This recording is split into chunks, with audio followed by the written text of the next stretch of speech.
Dear future officers, welcome to Youth Power Academy. Myself Nitin Shrivas, I am the Faculty of Current Affairs at YPA. So let's begin today's session on current affairs without wasting much of a time. हमारा आज का पहला news item है judicial developments and India stance on torture. तो इस पूरे article में basically ये चीज़ का मैं आपको बता देता हूँ कि क्या क्या चीज़ें इसमें हम लोग डिस्कस करेंगे। पहला तो ये कि ये टॉर्चर वाला जो मामला है वो न्यूज़ में क्यों आया है, उसके पीछे के रीज़न्स क्या है। फिर इंडिया ने ये ट्रीटी मतलब ये जो यूनाइटेड नेशंस की कन्वेंशन अगेंस्ट टॉर्चर है उसको साइन क्यों नहीं किया है। फिर इंडिया के अंदर टॉर्चर से रिलेटेड कौन कौन से प्रोविजंस है वो हम डिस्कस करेंगे।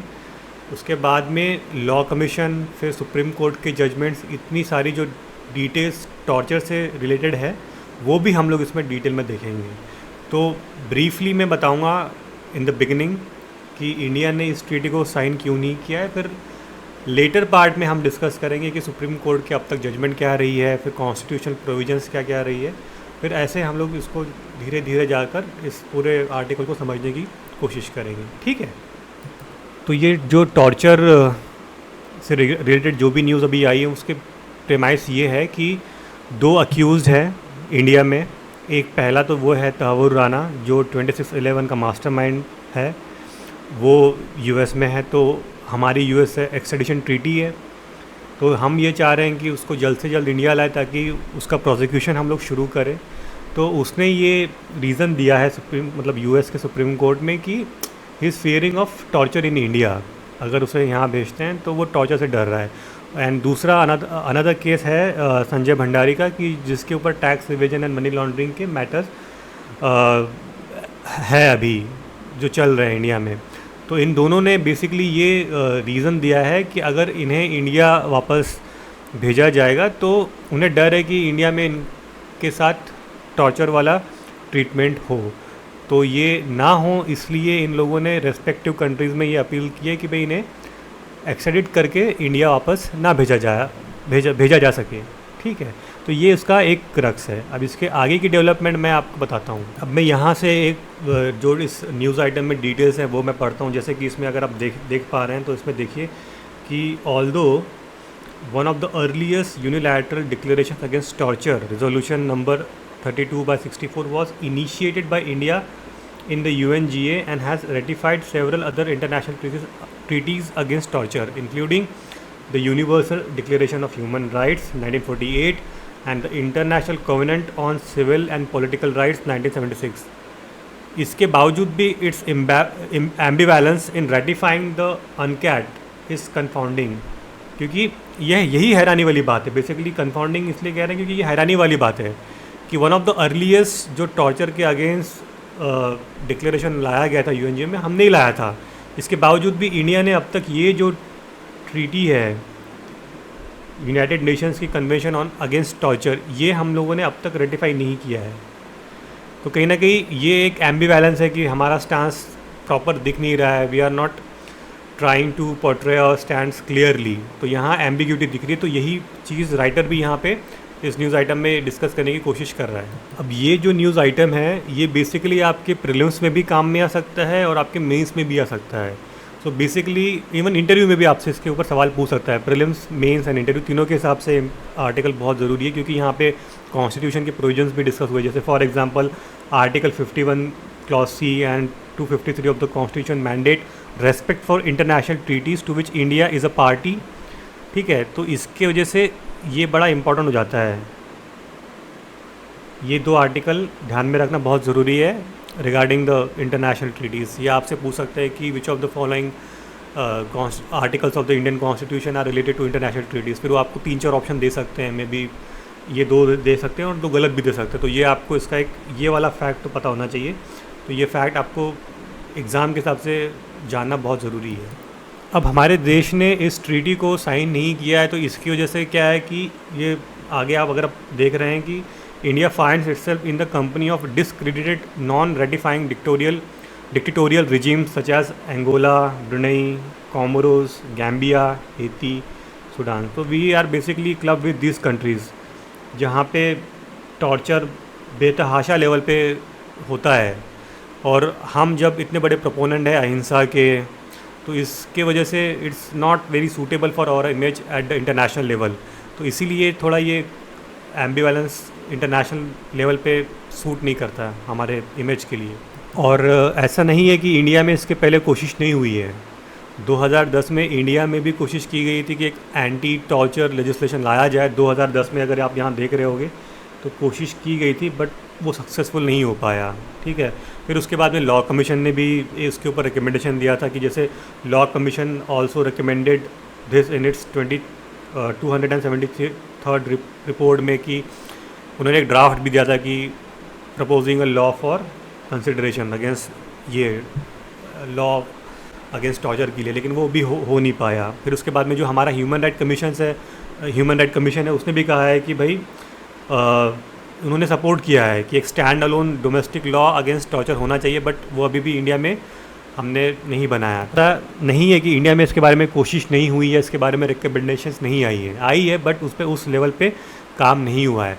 अब अगर आगे जाके अगर आपको बताऊं तो इंडिया में जैसे कि अब अगर देखेंगे कि बहुत सारे जजमेंट्स में ये बात आई है कि जैसे कि in an expensive interpretation of article 21 of the constitution, ठीक है, supreme court has declare the torture in any form is an unacceptable infringement of sacrosanct right to dignity and privacy.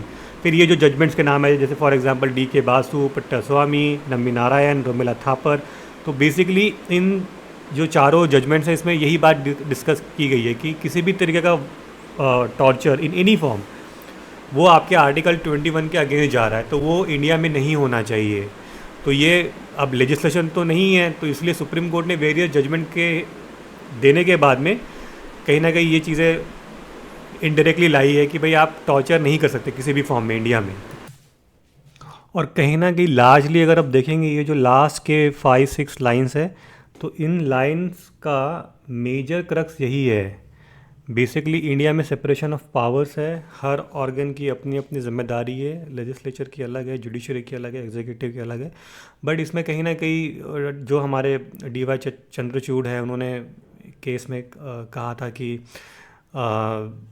Basically doctrine of separation of power तो है ही है, but इससे ये होता है कि अगर कोई विंग में या कोई ऑर्गन में अगर कोई कमी है कि वो ठीक से काम नहीं कर पा रहा, तो it's duty of the other organ कि जो भी उसके शॉर्टफॉल्स है या एक्सेसेस है उसको वो ठीक करे या उसको ठीक करने के लिए प्रॉट करे। तो वो तो अभी तक इंडिया में वो कोशिश हो रही है, बट ठीक से हुई नहीं है, and that defeats the purpose of constitutional rights in India.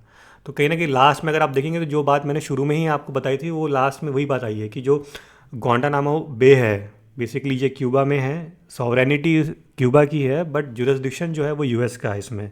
ठीक है, तो यहाँ पे जो टॉर्चर हुआ है, जितने भी टेररिस्ट अक्यूज़ जो वहाँ पे ले जाए गए हैं, जिनके ऊपर बहुत सारा टॉर्चर हुआ है, तो बेसिकली उससे होता है कि आपकी जो एक सॉफ्ट पावर की इमेज है एज ए डेमोक्रेटिक कंट्री, तो कहीं नहीं उस पर वो डेंट आता है। तो इसलिए it is expected from India कि ये अपने डेमोक्रेटिक वैल्यूज़ को डिस्प्ले करे, and it is expected to vindicate the republic foundational principles by ratifying the convention. ठीक है, अब ये तो सारी चीज़ें मैंने बता दी। अब मैं 2-4-5 पॉइंट बताना चाहता हूँ कि इंडिया इसको क्यों रेटिफाई नहीं कर रहा है, क्योंकि कहीं ना कहीं इस पूरे डिटेल में अगर आपने देखा हो तो डिस्कस नहीं किया गया है। इसमें ये बताया गया है कि इंडिया ने रेटिफाई नहीं किया है अनकैट को, लेकिन क्यों नहीं किया उसके मेजर 3-4 रीज़न ये है कि पहला रीज़न तो ये है कि lack of domestic law on torture. ठीक है, क्योंकि इंडिया में अभी तक जैसे मैंने पहले बताया कि कोई प्रॉपर लॉ नहीं है, और जब तक आपका डोमेस्टिक लॉ नहीं है तो वो अगर आप रेटिफाई करते भी हो तो वो उसके साथ में सिंक होना चाहिए, मतलब अनकैट के साथ में। तो जब डोमेस्टिक लॉ है नहीं तो वो फिर सिंक नहीं हो पाएगा, तो उसको इम्प्लीमेंट करने में बहुत दिक्कत आ सकती है। ठीक है, पहला पॉइंट तो इसका ये हो गया। दूसरा पॉइंट अगर मैं आपको बताऊं इसमें, तो इसका दूसरा पॉइंट ये है कि कंसर्न्स ओवर सॉवरेनिटी, कि जैसे अगर हम रेटिफाई कर देते हैं तो जो भी इंटरनेशनल बॉडीज़ है उसका ओवरसाइट हमारे एक्टिविटी पे होगा, तो वो फिर इसमें इंटरफेयर कर पाएंगे। तो इंडिया को या हमारे कंट्री को यह डर है कि इसका मिसयूज़ भी हो सकता है इंटरनेशनल लेवल के ऊपर, तो इसीलिए कहीं ना कहीं ये सॉवरेनिटी वाली बात को लेकर हम इसको रेटिफाई नहीं किए अभी तक। और इसी के साथ में नेक्स्ट पॉइंट मैं ये भी ऐड करूँगा कि इसमें ये भी डर है कि अगर हम इंटरनेशनल अगर इसको रेटिफाई करते हैं तो इंटरनेशनल बॉडी जो है हमारे लीगल प्रोसेस में भी घुस सकती है, कहीं ना कहीं उसके वजह से भी बहुत सारी दिक्कतें आएगी। एंड लास्टली इसमें ये है ना कि इस पॉइंट में बेसिकली इंडिया इसलिए सॉवरेनिटी को मेंटेन करना चाहता है कि इंडिया चाहता है कि वो इंडिपेंडेंटली ह्यूमन राइट्स के जो भी इशू है वो अपने आप से संभाले।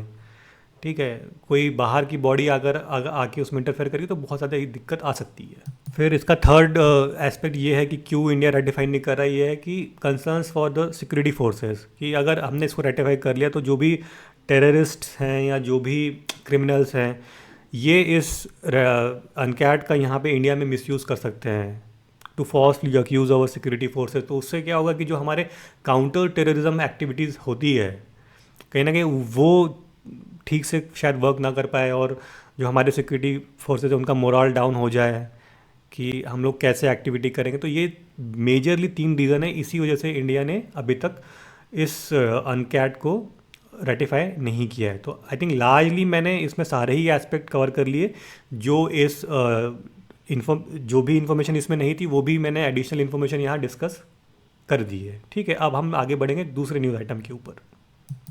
एंड अब नेक्स्ट न्यूज़ आइटम में हम देखेंगे Tamil Nadu economic survey and IT exports. Basically इसमें 2 ही एस्पेक्ट आपको ध्यान में रखने हैं। पहला ये है कि तमिलनाडु ने फर्स्ट टाइम अपना इकोनॉमिक सर्वे लाया है, तो ये एक इम्पॉर्टेंट इंफॉर्मेशन है। ठीक है, यहाँ पे लिखा भी है, for example the state government has brought out its maiden economic survey. तो ये आपको पता होना चाहिए। बाकी जो कंट्रोवर्सी है regarding national education policy and use of Tamil letter रू, ये अभी हमें देखने की ज़रूरत नहीं है क्योंकि ये हमारा मुद्दा नहीं है इस न्यूज़ आइटम में। ठीक है, दूसरा एस्पेक्ट ये है ये मेडन इकोनॉमिक सर्वे के बाद में कि ये जो एक्सपोर्ट है हमारा सॉफ्टवेयर का एक्सपोर्ट जो हम इंडिया से कर रहे हैं, तो उसमें जो हमारे सदर्न स्टेट्स हैं वहाँ से कितना एक्सपोर्ट हो रहा है और अमाउंट क्या है और उसकी उनकी रैंकिंग कैसी है एज़ पर द एक्सपोर्ट्स। तो इसमें देखेंगे आप कि जो एनुअल रिपोर्ट आती है software technology park of India की STPI, तो software exports by STPI registered IT and IT enabled services units in Karnataka valued है इन लोगों की 3.55 लाख करोड़ की। फिर सेकेंड नंबर पे आता है Telangana with the figure of 1.2 lakh crore, and third में आता है आपका ये तमिलनाडु 74,000 करोड़। ठीक है, तो ये है एक major software exporting states of India, ये आपको पता होना चाहिए। अब इसके बियॉन्ड जाके मैं 2-3 चीज़ें आपको यहाँ बताऊँगा, तो वो प्लीज़ आप नोट डाउन कर लेना जो इसमें नहीं है। ठीक है, सो बेसिकली आपने यहाँ पे एक वर्ड नोटिस किया होगा, software technology parks of India STPI। अब यूजुअली क्या होता है ना, अगर कोई ऐसी इन्फॉर्मेशन आई तो वी स्किप इट, हमें लगता है कि ये तो ऐसे रेफरेंस में आया है, हमें इसके बारे में इन्फॉर्मेशन ढूंढने की ज़रूरत नहीं है।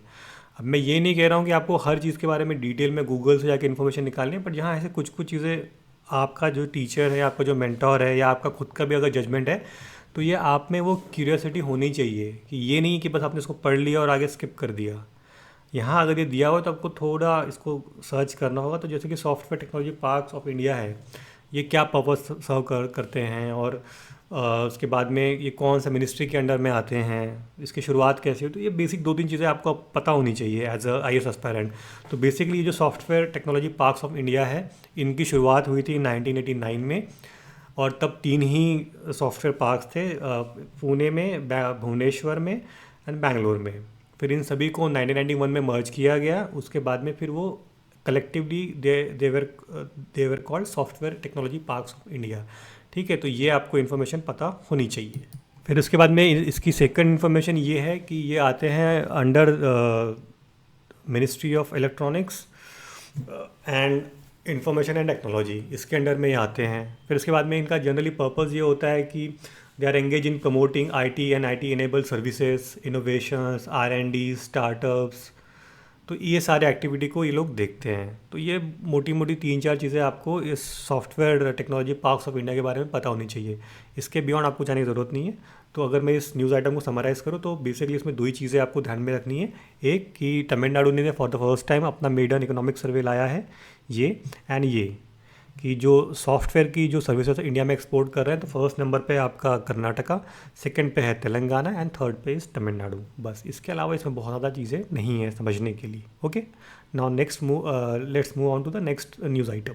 अब हमारा नेक्स्ट न्यूज़ आइटम है sonic weapons and their impact. तो बेसिकली इस न्यूज़ आइटम में ये बताया गया है कि सर्बिया के जो प्रेसिडेंट है अलेक्जेंडर व्यूचिच। सो बेसिकली इस न्यूज़ आइटम में देखेंगे तो सर्बिया के जो प्रेसिडेंट हैं Alexander व्यूचिक। Serbian names are quite interesting and difficult to pronounce, so I will try my best. Okay, so pardon my mistake. So Serbia's president Alexander Vučić has denied that his police forces used a banned sonic weapon to disperse protesters in the country's capital. So basically इनके ऊपर allegation लगा है कि they have used the banned sonic weapon. तो वो अब हमें उसके ऊपर जाना नहीं है कि वो किस लेवल पे हुआ है, मतलब कितने लोगों को इंजर्ड हुए हैं नहीं है। बेसिकली हमें एक कॉन्सेप्ट समझना है कि ये सोनिक वेपन होता क्या है, उसके वेराइटीज़ क्या क्या हैं एंड कैसे वो इम्पैक्ट करता है लोगों के बॉडी को उनके ईयर्स को, उनके बैलेंस को। तो वही चीज़ यहाँ डिस्कस की गई है, तो उसको ही एलाबरेट करके हम लोग देखेंगे कि कैसे ये सोनिक वेपन्स अफेक्ट करते हैं ह्यूमन बॉडी को। सो बेसिकली सोनिक वेपन में होता क्या है ना कि ये बेसिकली क्राउड कंट्रोल करने का एक वेपन होता है। This is a ban weapon, but जहाँ बहुत सारे लोग प्रोटेस्ट करने के लिए इकट्ठा हो रहे हैं तो उनको अगर डिस्पर्स करना है तो वहाँ ये सोनिक वेपन्स को यूज़ किया जाता है by various countries despite being band. तो जैसे कि अब इसमें अगर आप पढ़ेंगे तो ये कैसे यूज़ हो रहा है, तो राइटर ने यहाँ डिस्कस किया है the use of this technology for crowd control purposes goes back to the early 1990s. Such weapons usually comprise hundreds of modern transducers, an electronic device that converts energy from one form to another to create highly concentrated and amplified sound. So basically with the help of electronic devices, sound को बहुत ज़्यादा loud कर सकते हैं with the help of electronic devices. तो इसी को कहा जाता है sonic weapons. Okay. बेसिकली एक नैरो बीम के थ्रू फोकस करके ना एक टारगेटेड एरिया में पहुंचाया जाता है ताकि जहां बहुत ज़्यादा लोग क्राउड इकट्ठा हुआ है तो उनको डिस्पर्स किया जा सके। तो इसको कंट्रोल करने का भी होता है कि इसकी फ्रीक्वेंसी कितनी रहेगी, इसका लेवल कैसे रहेगा, किस लेवल पे जाएगा, फिर क्वालिटी कैसी रहेगी और फिर इसका ड्यूरेशन कितना रहेगा। तो ये सारी चीज़ें जो वहाँ पे पुलिस, वहाँ पे ऑफिसर्स होते हैं उनके हाथ में ये चीज़ें होती है। तो इसमें भी 2-3 तरीके के टाइप्स होती है सोनिक वेपन्स में भी। तो इस आर्टिकल में बेसिकली इसी को हाईलाइट किया गया, तो लार्जली हम उसको डिस्कस करेंगे। तो पहला है इसका LRAD, long range acoustic devices. फिर उसके बाद में अगर आप देखेंगे तो इसमें एक मॉस्कीटो नाम का भी डिवाइस टाइप है वॉइस में, बेसिकली ये सोनिक वेपन का जो ही एक टाइप है। सो बेसिकली ये तीन टाइप्स के हैं सोनिक वेपन्स। एक है आपका लॉन्ग रेंज अकोस्टिक डिवाइसेस, दूसरा है मॉस्कीटो, थर्ड है इंफ्रासोनिक वेपन। ओके, तो अब इसका रेंज कैसे होता है, किस डेसिबल पे वॉइस जाता है इसमें, और इससे लोगों के ऊपर क्या दिक्कतें आती है या क्या क्या प्रॉब्लम वो फेस करते हैं, तो उसी को यहाँ पे एलॉबरेट किया गया है। बहुत ज़्यादा इसमें समझाने वाली चीज़ नहीं है। So merely I will be reading it and I will be explaining little bit कि वो कैसे इम्पैक्ट करता है। बट टोटली मैं इसके बायोलॉजी में नहीं जाऊँगा कि बेसिकली आपका जो इनर ईयर है वो आपको आपके बॉडी के बैलेंस को मेंटेन कर रहा है, तो इसमें बायोलॉजी भी इन्वॉल्व है। बट अगर मैं उसके भी डिटेल में चला जाऊँगा तो ये वीडियो बहुत लंबा हो जाएगा। तो प्राइमरीली आपको बस यही ध्यान में रखना है कि सोनिक वेपन्स होते क्या हैं, उसको यूज़ करने का तरीका क्या है और उसमें क्या क्या तब्दीली आ सकती है, और उसके वेपन्स के किस तरीके के 3-4 टाइप से, बस इतना ही आपने समझ लिया तो इस न्यूज़ आइटम से इतनी इन्फॉर्मेशन काफ़ी है। इसके बियॉन्ड हमें जाने की ज़रूरत नहीं है, ऐसा मुझे लगता है। ठीक है, सो बेसिकली ये जो पहला सोनिक वेपन है ये basically long range acoustic device है। तो ये basically manufactured by US based company. इसके बाद में इसका जो रेंज है वो है 8900 मीटर का for intelligible speech, and it produces very high directional beam. मतलब बहुत ज़्यादा, एक तो उसका डायरेक्शन बहुत नैरो होता है और उसी में एक्सट्रीमली लाउड साउंड वो क्रिएट करता है, जो आई थिंक 160 डेसिबल तक भी वो जाता है। ठीक है, तो ये भी आपको देखना है। इसके बाद में इतना लाउडर होता है ना कि गन शॉट से भी बड़ा इसका आवाज़ होता है। तो गन शॉट का तो जो साउंड है वो 150 डेसिबल के आसपास होता है। तो अब सोचिए कि कितना ज़्यादा लाउड होगा, उससे भी वो 10 पॉइंट का इंक्रीज़ है डेसिबल में। तो गन शॉट का तो चलो फिर भी 150 होता है, तो इसका तो 160 है। इसके बाद में अगर आप नॉर्मली देखेंगे तो एनीथिंग ओवर 140 डीबी का जो अगर डेसिबल का साउंड होता है तो that can cause pain to most of the people. Even 120 dB का भी झेलना आसान नहीं होता। इवन 120 में भी आपके परमानेंट हियरिंग डैमेज हो सकते हैं for even a shorter period of exposure. अगर थोड़ी देर के लिए भी अगर आपने 120 डेसिबल का वो साउंड सुना ना, तो वो आपको परमानेंटली डैमेज कर सकता है। ठीक है, तो ये इसमें यही तीन चीज़ें ध्यान में देने लायक थी। अब बढ़ते हैं मॉस्क्यूटो के, जो उसका एक नेक्स्ट टाइप है। तो बेसिकली मॉस्क्यूटो में ये होता है, तो मॉस्क्यूटो में ये होता है ना कि ये एक हाई पिच साउंड क्रिएट करता है and that causes very painful things to your ear. तो उसमें क्या होता है कि ये सिर्फ अफेक्ट करता है ओनली यंगर पीपल को एंड जो टीनेजर्स में हैं, जो उनके अर्ली 20s में हैं, क्योंकि जो 30 के ऊपर है उनका वैसे भी जो हियरिंग कैपेसिटी है वो धीरे धीरे स्लोअर होते जाता है। ठीक है, तो उनको बहुत ज़्यादा इफेक्ट नहीं होता, बट ये जो यंगर पॉपुलेशन है इनको सबसे ज़्यादा इसमें इफेक्ट होता है, मॉस्क्यूटो नाम का जो ये सोनिक वेपन है। फिर नेक्स्ट आता है इंफ्रासोनिक वेपन। अब इंफ्रासोनिक में ये होता है कि जो साउंड वेव्स की फ्रिक्वेंसी होती है वो होती है बिलो 20 हर्ट्ज़। ठीक है, और जो ह्यूमन की कैपेसिटी है वो 20 हर्ट्ज़ से लेके 20,000 हर्ट्ज़ तक के होती है, तो ये उससे भी बिलो वाला है। तो ये फैक्ट आपको ये इन्फॉर्मेशन आपको ध्यान में रखना बहुत ज़रूरी है कि इंफ्रासोनिक साउंड होता क्या है। ठीक है, अब मैं इसके ऊपर की चीज़ें बताऊंगा कि इसमें भी दो टाइप का होता है इंफ्रासोनिक साउंड। एक होता है नेचुरली और एक होता है मैन मेड। नेचुरल में आते हैं आपके जैसे अर्थक्वेक, वोल्केनिक इरप्शन, इस टाइप के। मैन मेड में अगर मैं आपको बताऊँ तो उसमें आते हैं आपकी मशीनरी का साउंड। फिर उसके बाद में अगर आपका देखा जाए तो एक्सप्लोजन जो होता है उस लेवल के हिसाब से कि आपने स्मॉल मतलब साउंड वेव की फ्रिक्वेंसी कम रखी है तो उसमें वो भी आ जाता है। ठीक है, तो ये आपको ध्यान रखना बहुत ज़रूरी है कि इंफ्रासोनिक साउंड होता क्या है। इसमें भी अगर आप देखेंगे तो आगे यही इन्फॉर्मेशन जिसको डिस्कस किया हुआ है कि इंफ्रासोनिक वेपन जो है this is a new technology and can deliver very low frequency sounds that will be inaudible but could still cause pain and disorientation. Okay, तो बेसिकली यही चीज़ मैंने स्टार्टिंग में आपको बताई थी रिगार्डिंग इंफ्रासोनिक साउंड होता क्या है। फिर इस न्यूज़ आइटम के लेटर हाफ में अगर आप देखेंगे तो बेसिकली हमारे बॉडी पे इसका क्या क्या इम्पैक्ट होता है, ऑर्गन्स पे क्या इम्पैक्ट होता है, तो ये राइटर ने यही डिस्कस किया है। तो वो मैं डिस्कस करता हूँ, फिर बताऊँगा कि वो कैसे इम्पैक्ट करता है। तो basically this weapons can cause significant harm to the ear drums and other delicate ear organs and lead to hearing loss. ठीक है, although the use of earplug can reduce the sound by 20-30 decibels but this may not be enough to avoid significant injury। तो basically अगर आप ऐसे protest में जा रहे हैं और आपको पता है कि गवर्नमेंट शायद ऐसे वेपन्स को यूज़ कर सकती है, तो आपने पहले प्रिकॉशन के तौर पे हेडफोन आपने लगा लिए, बट स्टिल भी आप उसका डैमेज बहुत कम लेवल पे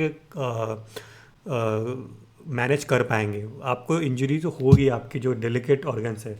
फॉर एग्जांपल उसमें आगे अगर आप देखेंगे तो उसमें डिस्कस ये हो रहा है कि जो लाउड नॉइजेज है एमिटेड बाय LRAD जो हमने फर्स्ट में डिस्कस किया है, it can cause a sensation of ringing years आपके कानों में।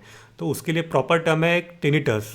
ओके, तो टिनिटस आप फेस करेंगे which can last for may be days after the exposure. तो ये एक उसका इम्पैक्ट होता है जब LRAD यूज़ होता है तब। ठीक है, इसके जो अदर साउंड इंजरी के सिम्टम्स होते हैं, जैसे उसमें आ गया आपका हेडेक आ गया, नौसिया आ गया, स्वेटिंग आ गया, वर्टिको आ गया, जिसमें आपको लग रहा है कि आप घूम रहे हो, स्पिन कर रहे हो, एंड लॉस ऑफ बैलेंस। तो ये इसके सिम्टम्स हैं बेसिकली। ओके, मोर सीवियर अगर इसके मैं साइंस बताऊं तो उसमें ये आएगा कि आपको वोमिटिंग भी हो सकती है। ठीक है, म्यूकस या इवन ब्लड भी आपके कानों से निकल सकता है। तो ये एक सीवियर कैटेगरी में आ जाएगा अगर उस लेवल का वॉइस उस लेवल का साउंड अगर यूज़ हो रहा है सोनिक वेपन्स में। ठीक है, तो आई थिंक सोनिक वेपन्स के ऊपर बहुत ज़्यादा डिटेल में मैंने समझा दिया है कि वो क्यों इस समय न्यूज़ में था, सर्बिया में यूज़ हुआ है। सोनिक वेपन्स की क्या क्या कैटेगरीज है तीनों हमने डिस्कस कर ली। आपके ईयर के ऊपर उसका क्या क्या इम्पैक्ट हो सकता है वो भी डिस्कस कर लिया। तो इतनी इन्फॉर्मेशन मेरे हिसाब से मुझे लगता है काफ़ी है। अब मैं आपको और एक चीज़ बताना चाहता हूँ कि ये जो डॉक्यूमेंट मैं बना रहा हूँ ये बहुत लेंदी, डिटेल में और कॉम्प्रिहेंसिव होता है। तो it's not possible for me कि मैं पूरा का पूरा डॉक्यूमेंट आपको यहाँ पढ़ाऊँ। तो मेरी कोशिश ये रहेगी कि मैं गिन के 6, 7, 8 न्यूज़ आइटम आपको बता दूँ जिसमें कि मैं अलग अलग सब्जेक्ट्स को मतलब बताऊंगा, नॉट ये कि मोनोटोनस हो कि मैं एक ही सब्जेक्ट्स को लेके चल रहा हूँ, ताकि वो सैम्पल साइज़ हमारा ठीक ठाक रहे। एंड आफ्टरवर्ड्स हम ये कर सकते हैं कि ये हम ये करते हैं कि ये पूरा का पूरा पीडीएफ आपको 2025 के जो प्रीलिम्स लिख रहे हैं बच्चे, उनके लिए हमारे टेलीग्राम चैनल पे ये पीडीएफ डाल दिया जाएगा, तो वहाँ से आप इसको डाउनलोड करके पढ़ सकते हैं। क्योंकि अगर पूरा का पूरा अगर मैं पीडीएफ आपको पढ़ाने बैठ जाऊं तो तकरीबन हो सकता है शायद 1.5 2 घंटा का वो घंटे की वो वीडियो बन जाए, तो शायद उसको आप देख भी नहीं पाएंगे। तो मेरा बेसिकली पर्पज़ ये है कि मेरा जो पॉइंट ऑफ व्यू है, जो भी मैंने ये क्यूरेट किया है करंट अफेयर्स, वो मैं आपके साथ में डिस्कस करूं। एंड लेटर ऑन फिर जब आप मेरे नज़रिए से नज़रिया मिलाएंगे तो आपको समझ में आएगा कि मैं क्या कहना चाह रहा हूँ। फिर उसके बाद में जब अपने आप से भी ये डॉक्यूमेंट आप पढ़ेंगे तो आपके समझ में आएगा कि इसको कैसे यूटिलाइज़ करना है। फिर धीरे धीरे नेक्स्ट प्रोसेस इसकी ये होगी कि हो सकता है कि मैं पूरा का पूरा डॉक्यूमेंट ही शेयर करूं, ठीक है। लेकिन फ़िलहाल के लिए आपको ये समझना होगा कि मैं मैक्सिमम 6 to 7 न्यूज़ आइटम्स ही इसमें डिस्कस करूंगा, तो ये आपके ध्यान में होना चाहिए। बाकी के लोग ये करते हैं कि सिर्फ दिन में 6 7 न्यूज़ आइटम्स समझा दी, फिर आपको ये लगता है कि बस उतना ही हम कर लेंगे तो हो जाएगा। नहीं, ऐसा नहीं होता। आपको डिटेल में ही करंट अफेयर्स पढ़ना होगा अगर आपको यूपीएससी के प्रीलिम्स में करंट अफेयर के सवाल सॉल्व करने हैं। अदरवाइज़ ये होगा कि जब करंट अफेयर के सवाल आते हैं तो आप लोग परेशान हो जाते हैं कि सवाल उठाया कहाँ से गया है। तो वो नौबत नहीं आए, इसलिए मेरी तरफ से कोशिश ये रहती है कि मैं डिटेल में करंट अफेयर्स को कवर करूँ, ठीक है। तो वही हिसाब से ये पीडीएफ डॉक्यूमेंट हम लोग बनाते हैं, मैं बनाता हूँ। तो ये आपको ध्यान में रहे कि मैं पूरा का पूरा डॉक्यूमेंट आपको शायद ना पढ़ा पाऊँ due to lack of time, due to paucity of time. तो ये आपके ध्यान में होना चाहिए। अब बढ़ते हैं नेक्स्ट न्यूज़ आइटम्स के ऊपर। तोरखम बॉर्डर रीओपनिंग, ये हमारा नेक्स्ट न्यूज़ आइटम है। तो बेसिकली ये आई थिंक लोकेशन के हिसाब से ही कहाँ शायद आपसे पूछ लेगा। तो बेसिकली आपको इसमें पता होना चाहिए कि ये जो तोरखम बॉर्डर है ये पाकिस्तान एंड अफ़गानिस्तान के बीच में है, क्योंकि बहुत सारे बाउंड्रीज अभी न्यूज़ में थी, स्पेशली गाज़ा, इजिप्ट, इसराइल के रिगार्डिंग वहाँ भी अलग अलग बॉर्डर्स कॉरिडोर्स के नाम आए थे। एंड फिर अभी ये भी बहुत दिनों से न्यूज़ में है तोरखम बॉर्डर, तो ये भी आपको पता होना चाहिए। इसके अलावा बहुत ज़्यादा इसमें न्यूज़ में हमें ढूंढने की ज़रूरत नहीं है। एंड जो हम ये जो समरी आपको प्रोवाइड करते हैं ना हर न्यूज़ आइटम के नीचे, ये भी आपको ध्यान में देना चाहिए। तो बेसिकली समरी में अगर आप देखेंगे तो यहाँ ये चीज़ भी लिखी गई है कि तोरखम बॉर्डर जो है, Torkham border crossing, this is an key trade and transit point between these 2 countries. ये 2 कंट्रीज़ के बीच में ये बहुत अहम ट्रेड एंड ट्रांजिट पॉइंट है, जहाँ से लोग भी आ सकते हैं, ट्रेडिंग के लिए भी इसको यूज़ हो जाता है। But more often and not अभी ये बहुत ज़्यादा क्लोज हुआ है क्योंकि इनके रिलेशन अच्छे नहीं हैं पाकिस्तान एंड अफ़गानिस्तान के, ठीक है। तो वो बीच में कभी ये लोग ओपन करते हैं, क्लोज़ कर देते हैं, तो इसलिए हमेशा ही न्यूज़ में रहता है। तो आपको ये पता होना चाहिए कि भाई ये जो बॉर्डर है ये इन 2 कंट्रीज़ के बीच में रहता है। आज का नेक्स्ट न्यूज़ आइटम है नेजा मेला कैंसल्ड इन संबल। तो संबल है यूपी में, ये बहुत सारे रीजंस के लिए अभी न्यूज़ में था। अब रिसेंटली जो लोकल एडमिनिस्ट्रेशन है उन्होंने इस मेले के लिए जो परमिशन होती है वो ग्रांट नहीं की, ठीक है। तो वो मेला क्या था और वो कैसे एंशियंट हिस्ट्री मिडिवल हिस्ट्री से जुड़ा हुआ है, उसी को यहाँ डिस्कस किया। बट आपको बेसिकली पता होना चाहिए कि अगर नेजा मेला के बारे में अगर कोई क्वेश्चन बनेगा तो आपको ये पता होना चाहिए कि ये यूपी में होता है, ऑर्गेनाइज होता है संबल में, यूपी के संबल में। So basically why government has not given the permission, तो वो इसमें गवर्नमेंट का रैशनल ये है कि the Neja Mela has been cancel after local administration denied permission on the grounds of its reported association with a historical figure accuse of participating in the plunder of Somnath temple. तो basically ये जो 11th century का invader था महमूद गजनी, इसका जो नेफ्यू था मसूद गाजी, तो वो इससे उसको लिंक करते हैं नेजा मेला को। तो इसीलिए गवर्नमेंट ने ड्यू टू वहाँ पे जो भी सेंसिटिविटी है संभल में, उस वजह से गवर्नमेंट ने ये परमिशन वहाँ पे कैंसिल की है। इसके अलावा हमें इसमें और बहुत ज़्यादा देखने की ज़रूरत नहीं है। हमारा नेक्स्ट न्यूज़ आइटम ये है कि Philippines proposes India and South Korea to join maritime grouping. तो ये आपके आई थिंक प्राइमरीली आप प्रीलिम्स में भी यूज़ कर सकते हैं, प्रीलिम्स में ही शायद इस पर क्वेश्चन बन सकता है, इवन मेंस में भी आप इसको एज अ फॉर्डर यूज़ करते हैं। तो ये बेसिकली इनफॉर्मल मैरीटाइम ग्रुप है ये स्क्वाड नाम से, एंड इसमें Australia, Japan, Philippines and USA शामिल है। साउथ चाइना सी में ये बेसिकली होता है। ठीक है। ये जो स्क्वाड है मैरीटाइम ग्रुपिंग, बेसिकली ये इसको ही केटर कर रहा है, साउथ चाइना सी को। ठीक है। तो अभी जो इंडिया में रायसीना डायलॉग हो रहा है, तो वहाँ पे ये आए हैं chief of staff of Philippines arm forces के, तो उन्होंने ये प्रपोजल दिया है कि भाई इंडिया भी ज्वाइन करे एंड साउथ कोरिया भी इस ग्रुपिंग को ज्वाइन करे। अब इसके बारे में आपको मैं और एक फैक्ट बता देता हूँ, ये इसी पीडीएफ में भी कवर्ड है। वर्ल्ड का ऑलमोस्ट 50% ऑफ द जो ट्रेड है वो यहाँ से गुजरता है, साउथ चाइना सी से। वो आप जब इसको स्क्रॉल डाउन करेंगे, पीडीएफ डाउनलोड करना, तो आपको दिख जाएगा। तो वो वहाँ जाने के बजाय मैं आपको यहीं बता देता हूँ कि वर्ल्ड का 50% ऑफ द जो ट्रेड है वो साउथ चाइना सी से जाता है। इसलिए इसका प्रोटेक्टेड रहना बहुत ज़रूरी है, क्योंकि यहाँ पे दिक्कत यह है कि चाइना पूरा कंप्लीटली क्लेम कर रहा है साउथ चाइना सी के ऊपर, और जो भी वहाँ पे कंट्रीज़ है वो भी उनका क्लेम है उसके ऊपर। तो इसी वजह से जो कंट्रीज़ है, जिन जो सराउंडिंग कंट्रीज़ है साउथ चाइना सी के, तो वो ये चाहते हैं कि चाइना का कंप्लीट कंट्रोल साउथ चाइना सी के ऊपर ना हो। तो इसीलिए कहीं ना कहीं ये इनफॉर्मल ग्रुपिंग यहाँ पे काम कर रहा है, जिसमें कि Australia, Japan, Philippines and USA शामिल है। ठीक है। हमारा नेक्स्ट न्यूज़ आइटम है Israel launches limited ground operations in Gaza. ठीक है। अब अगेन इसमें मैं आपकी पीएचडी नहीं करवाऊंगा। इज़राइल एंड गाज़ा में जो कन्फ्लिक्ट चल रहा है बहुत दिन से चल रहा है, इनमें ट्रूस भी हुआ है। ट्रूस में इनके फेजेस है 3। अब यहाँ मैं ज़रूरी नहीं समझता हूँ कि वो सारे चीज़ें मैं यहाँ दोहराऊँ। ठीक है, वो रिपीटेडली आता रहेगा न्यूज़पेपर में, बट यहाँ जो 3 चीज़ें मुझे हाईलाइट करनी है तो वो मैं वही हाईलाइट करूँगा एग्ज़ाम के पॉइंट ऑफ व्यू से। तो प्लीज़ उसके ऊपर ध्यान देना। अभी मुझे कोई इंटेलेक्चुअल साउंड नहीं करना है क्योंकि हमारे पास समय नहीं है। तो प्राइमरी 3 चीज़ें आपको यहाँ ध्यान देनी होगी कि ये जो नेट ज़रीम कॉरिडोर है, ये बेसिकली गाज़ा को 2 हाफ्स में बाइसेक्ट करता है, नॉर्थ एंड साउथ। ये आपको पता होना चाहिए। ठीक है, नॉर्थ एंड साउथ में। तो अगेन जो हमने टॉरखाम बॉर्डर देखा है, तो वैसा उस तरीके से यहाँ पे भी पूछ सकता है। मे बी इसके ऊपर भी शायद ऐसा का सवाल बन जाए, तो ये आपको पता होना चाहिए इसके रिगार्डिंग। दूसरा ये है कि ये जो है सेंट्रल सिटी ऑफ देर अल बला, ये भी आपको पता होना चाहिए लोकेशन के हिसाब से अगर सवाल आता है।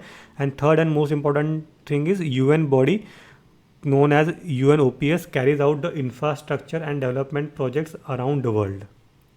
ठीक है, तो बेसिकली ये वहाँ पे काम कर रही है। ये बॉडी बड़ी इंपॉर्टेंट है। इनका जो हेडक्वार्टर है वो डेनमार्क में है। ठीक है, तो ये आपको इसमें पता होना चाहिए, इसका हेडक्वार्टर ये है। और ये जो भी एक्टिविटी कैरी करते हैं UNOPS, for example UN office for project services, तो बहुत सारे वेरियस एक्टिविटी को देखते हैं, जैसे इंफ्रास्ट्रक्चर को डेवलपमेंट कराना, इसके बाद में ह्यूमैनिटेरियन वर्क भी ये लोग करते हैं। तो इनकी बहुत सारी वैरायटी है, मतलब बहुत सारे ये लोग वैरायटी के काम करते हैं।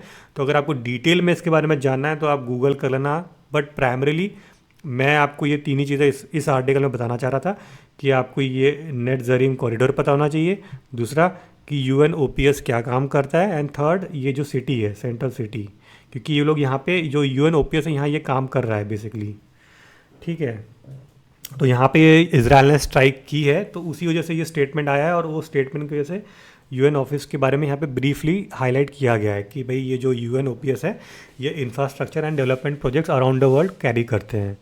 ठीक है, तो आई थिंक मैंने बहुत ठीक ठाक लेवल पे आज न्यूज़ आइटम्स कवर करवाई हैं, और बाकी की जो रिमेनिंग न्यूज़ आइटम्स है आप ये PDF को डाउनलोड करने के बाद देख लेना और इसको पढ़ना आराम से, और हर एक न्यूज़ इंपॉर्टेंट है।